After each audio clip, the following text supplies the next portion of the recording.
اللہ اللہ اللہ اللہ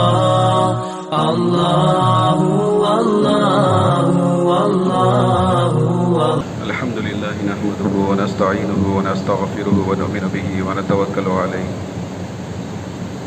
ونعوذ باللہ من شرور انفسنا ومن سیئات اعمالنا من يهده الله فلا مضل له ومن يضلل فلا هادي له ونشهد ان لا اله الا الله وحده لا شريك له ونشهد ان سيدنا مولانا محمدا عبده ورسوله اما بعد فقد قال الله تعالى في كلامه المجيد والفرقان الحميد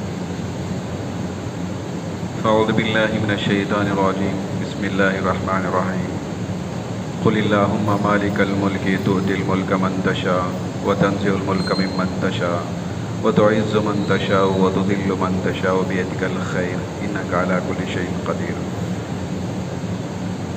صدق الله العظيم. محترم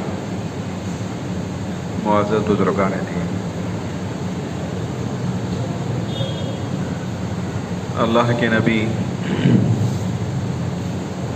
سرکار دو عالم صلی اللہ علیہ وسلم فرماتے ہیں مجتمع قوم فی بیت من بیوت اللہ یتلون کتاب اللہ ویتدارسونہ فیما بینہم الا نزلت علیہم السکینہ وغشیتہم الرحمہ وحفتہم الملائکہ وذکرہم اللہ فی من عندہ.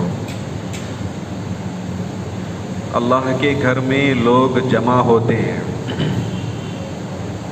اللہ تبارک و تعالیٰ کی کتاب پڑھنے کے لیے، سمجھنے کے لیے، سیکھنے کے لیے.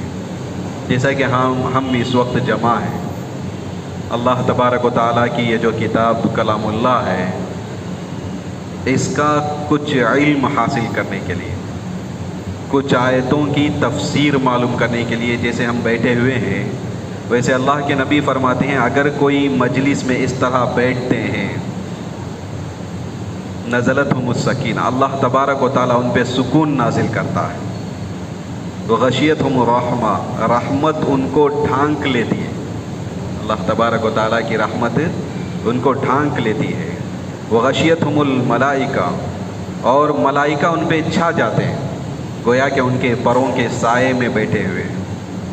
اور چوتھی فضیلت بیان کرتے ہوئے اللہ کے نبی فرماتے ہیں وَذَكَرَهُمُ اللَّهُ فِي مَنْ عِنْدَهُ، اللہ کے پاس جو مخلوق فرشتوں کی، ان کے سامنے اللہ ان لوگوں کا ذکر کرتا ہے. اللہ کو فخر حاصل ہے کہ دیکھو جس بندوں کے تعلق سے تم نے کہا کہ فلاں ہوں گے فلاں ہوں گے، دنیا میں جا کر فساد برپا کریں گے، فساد مچائیں گے، دیکھو دنیا میں جا کر میرے کتاب کو پڑھتے ہیں، مجھے یاد کرتے ہیں، میرے کلام کی تلاوت کرتے ہیں، دیکھو ان کا یہ حال ہے. اس طرح اللہ تبارک و تعالیٰ فرشتوں کے سامنے ان کا تذکرہ کرتا.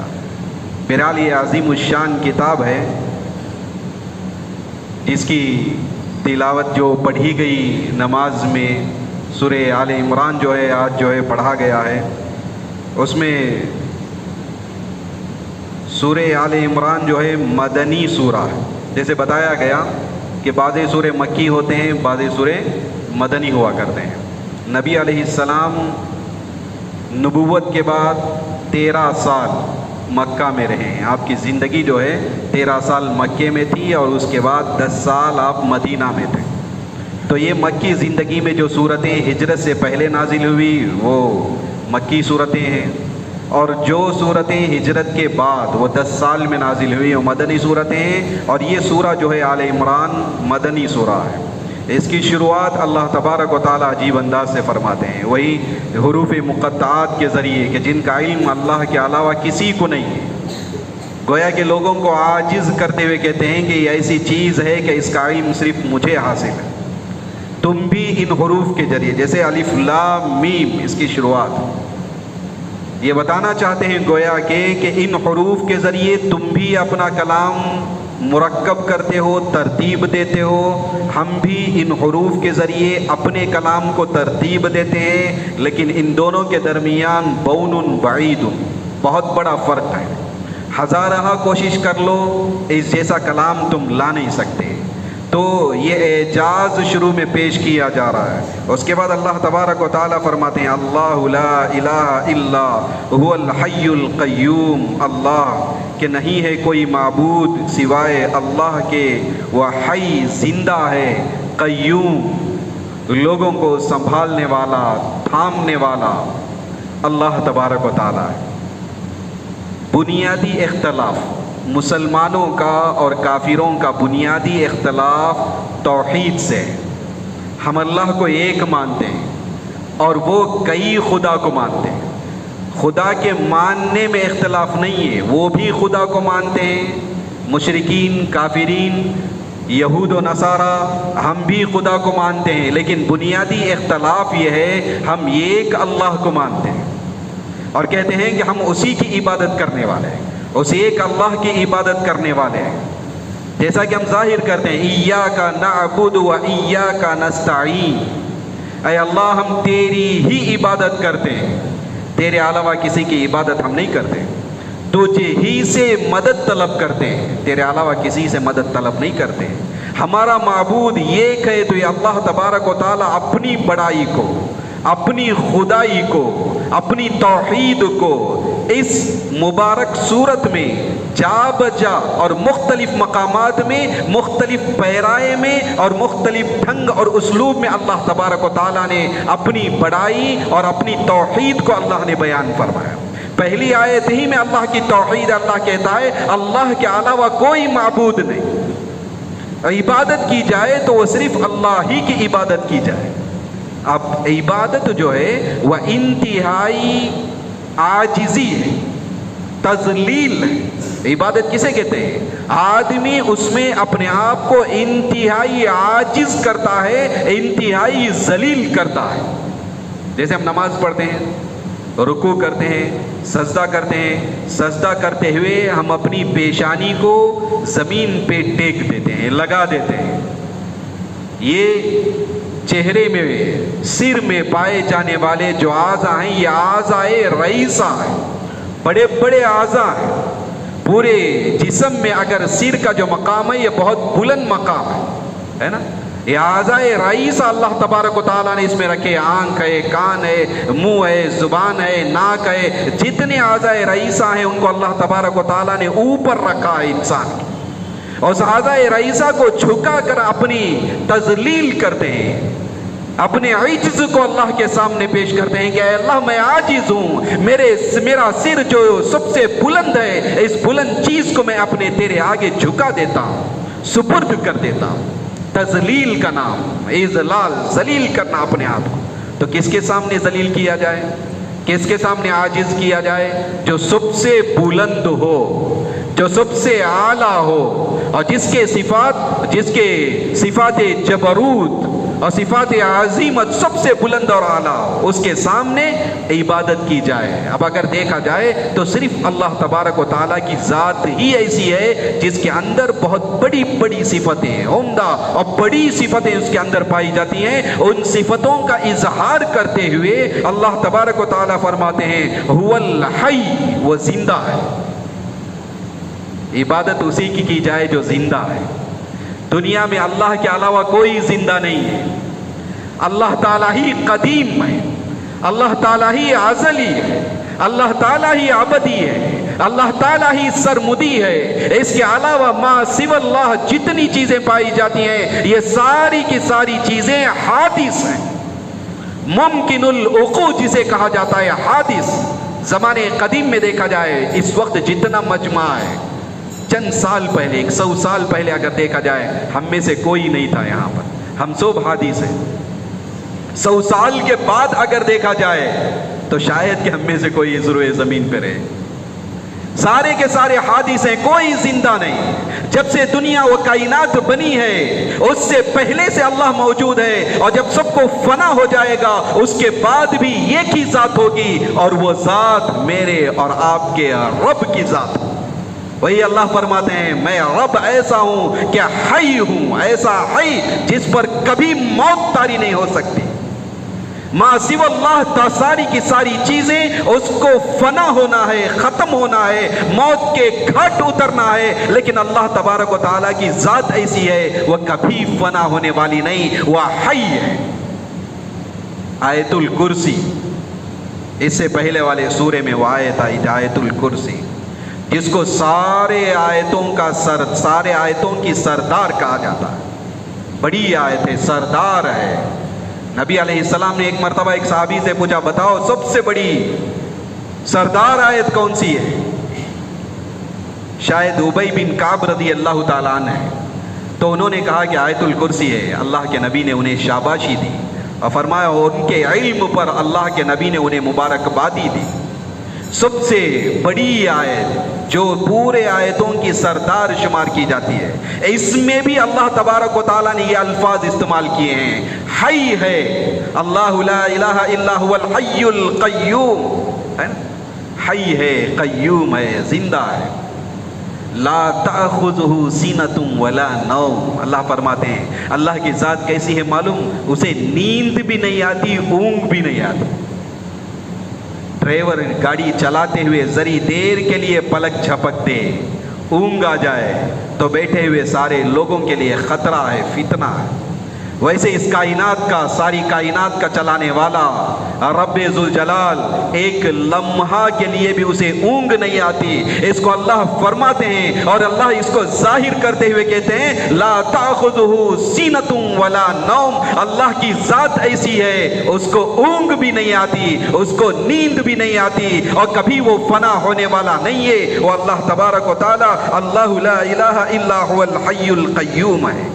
آگے فرماتے ہیں نزل علیک الکتاب بالحق مصدقا لما بین یدیہ، آپ پر کتاب کو نازل کیا حق کے ساتھ، یہ کتاب، یہ کلام مجید تصدیق کرنے والی ہے لما بین یدیہ، ان کتابوں کی جو اس سے پہلے گزر چکی، اس سے پہلے گزری ہوئی اگلی کتابوں کی یہ تصدیق کرنے والی۔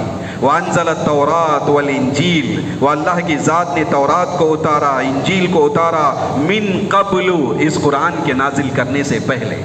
قرآن نازل کرنے سے پہلے اللہ نے لوگوں کی ہدایت کے لیے، ان نبیوں کی قوم کے لیے، ان کے مناسبت سے اللہ نے انجیل اتارا، تورات اتارا، لیکن وہ ترمیم کر دی گئی، تبدیل کر دی گئی۔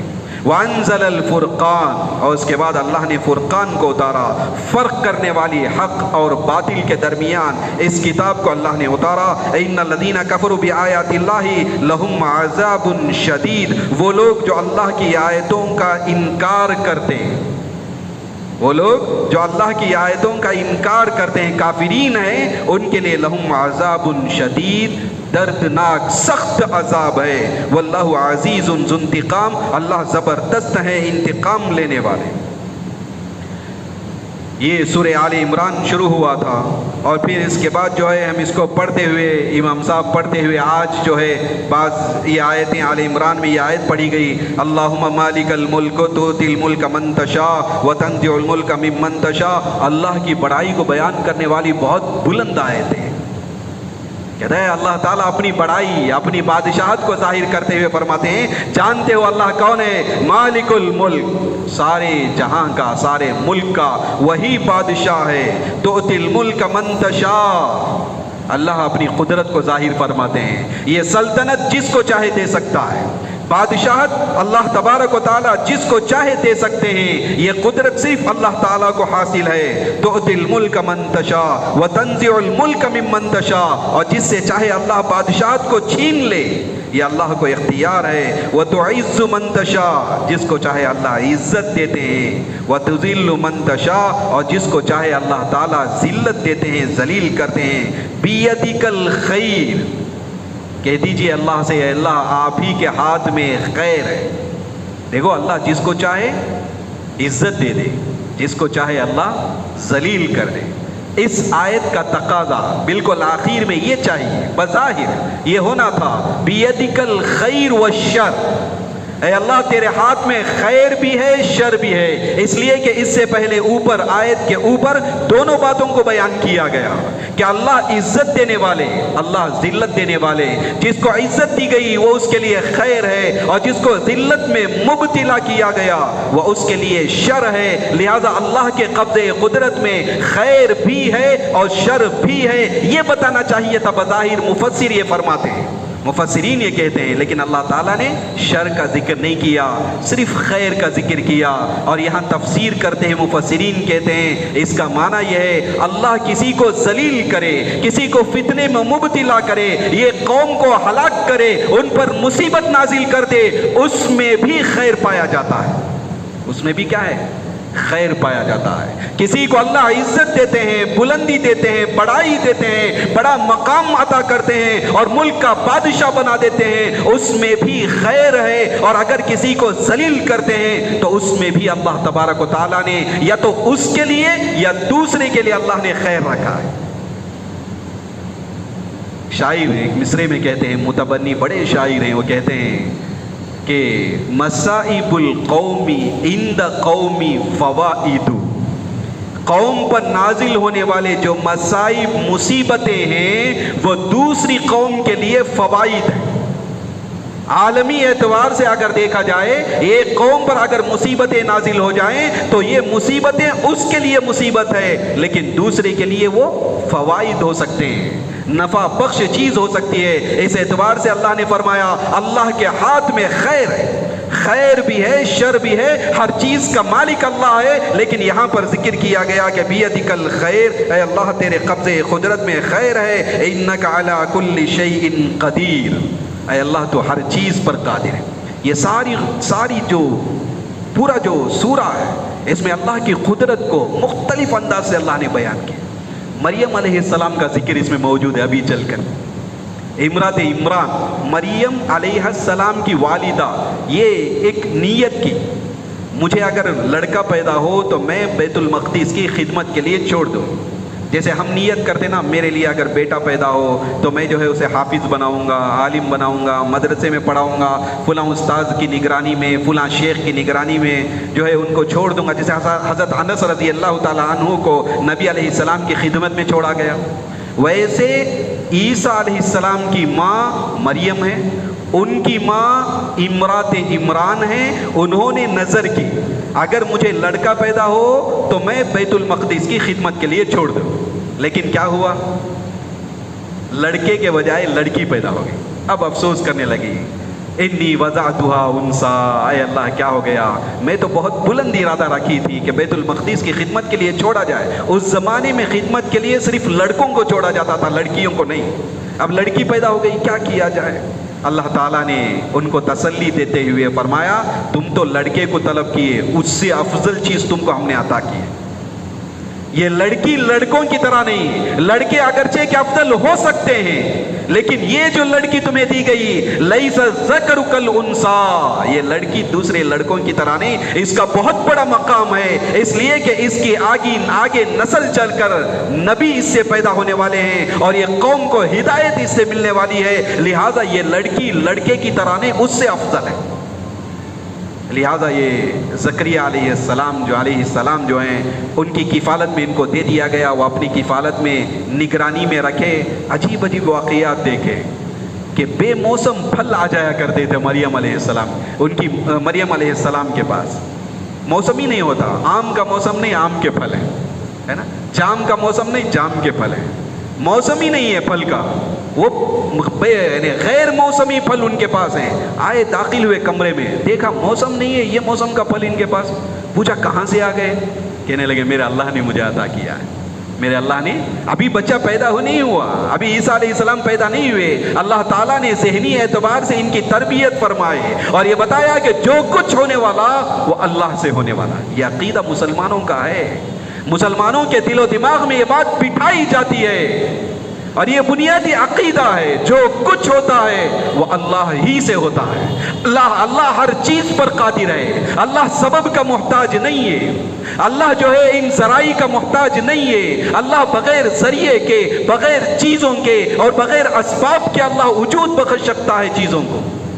بے موسمی پھل دیکھ کر وہاں زکریا علیہ السلام جو ہے دیکھے بوڑھے ہیں، عمر رسیدہ ہیں، وہاں اللہ سے دعا کرنے لگے، اے اللہ آج تک مجھے اولاد نہیں ہوئی، مجھے اولاد دے دے۔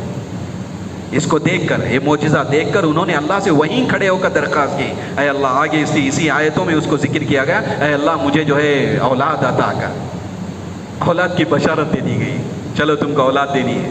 لیکن بہت بڑی عمر میں فرشتے آئے بشارت لے کر، آ کر کہنے لگے، زکریا تمہارے یہاں یحییٰ پیدا ہونے والے ہیں۔ زکریا علیہ السلام نے کہا کیسے ہو سکتا، میں تو عمر رسیدہ بوڑھا آدمی، میری بیوی بانجھ ہے، میری بیوی بانجھ ہے، مجھے اولاد کیسے ہو سکتی؟ اللہ فرماتے ہیں کذالک، یہ اللہ کی قدرت ہے بھائی، یہ قدرت کسی اور کی نہیں، کوئی ڈاکٹر و طبیب دینے والا نہیں ہے، یہ اللہ تعالیٰ کی قدرت ہے۔ قال کذالک، اسی طرح ہوگا، اللہ نے دینا سوچ لیا تو دے گا۔ لہذا بے اولاد مانگنا ہے تو اللہ سے مانگو۔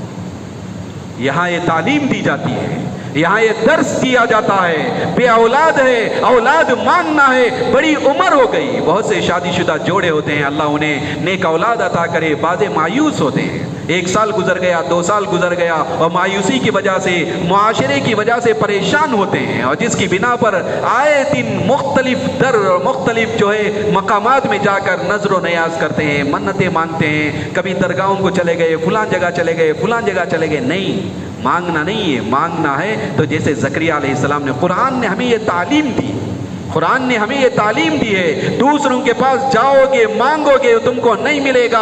اگر مانگنا ہے جیسے زکریا علیہ السلام نے اپنے بڑھاپے میں اللہ سے مانگا، ویسے تمہیں جو مانگنا ہے، خواہ اگرچہ کہ میسر نہ ہو، اس سے تم مایوس ہو چکے ہو، اس وقت میں بھی تم اللہ سے مانگو، اللہ تم کو دے گا۔ وہاں اللہ تعالیٰ نے انہیں دیا۔ پھر اس کے بعد حضرت عیسیٰ علیہ السلام کی پیدائش بغیر باپ کے ہوئی، اس کا بھی اس میں ذکر کیا گیا۔ اس آیت میں اللہ تبارک و تعالیٰ نے مختلف انداز سے اپنی قدرت کو اللہ نے ظاہر کیا ہے اور بتایا ہے کہ سب سے بڑا قادر، حی اور قیوم وہ صرف اللہ تبارک و تعالیٰ کی ذات ہی ہے۔ اگر تمہیں کچھ چاہیے، اگر کچھ مانگنا ہے، اللہ تبارک و تعالیٰ سے مانگو، وہی لا الہ الا اللہ۔ اللہ سے دعا ہے کہ اللہ تعالیٰ ہمیں سننے سے زیادہ عمل کرنے کی توفیق عطا فرمائے۔ آمین۔ وآخر الدعوانا الحمدللہ رب العالمین۔